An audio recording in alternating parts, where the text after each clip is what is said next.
So hello guys, তো আজকের বিষয় হচ্ছে আমাদের বাংলাদেশ, পাকিস্তান, শ্রীলঙ্কা, নেপাল যে দেশের আছে অবস্থা সেটাই বলছি। সেই দেশের অবস্থা কী হয়েছে, সরকার পতন হয়েছে। কী কারণে হয়েছে? অনেক কারণ। এগুলো বড় বড় দেশের যে এজেন্সি আছে তারাই ঘটিয়ে বেড়ায়। তা তোমরা জানো না বড় বড় দেশের কী তাদের লাভ হয়? বাট আমাদের বুঝতে হবে যে তারা এসে আমাদের সব কিছু খেপিয়ে দিয়ে যাবে, তাদের কোনো ক্ষতি হবে না, ক্ষতি হবে আমাদের নিজের দেশের। সেই জন্য আন্দোলন করার আগে ভেবে চিন্তে দেখতে হয়, তারপরে আন্দোলনে লাফাতে হয়। সরকার কী কারণে সে কিছু দিতে পারছে না সেটাও বুঝতে হয়। বাট আমাদের পশ্চিমবঙ্গের কথাই বলছি এখন। আমাদের পশ্চিমবঙ্গে কী কারণে আন্দোলন হচ্ছে? চাকরি নিয়ে আন্দোলন হচ্ছে।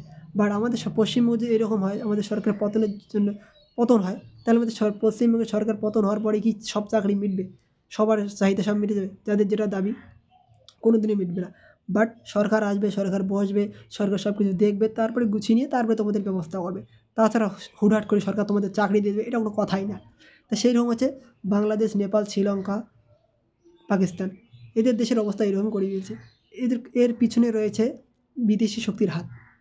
তারা এইসব ঘটিয়ে বেড়ায়। কেন? তাদের লাভ হবে, তোমাদের লস হবে, তাদের লাভ হবে, বিষয়টা বুঝতে হয়।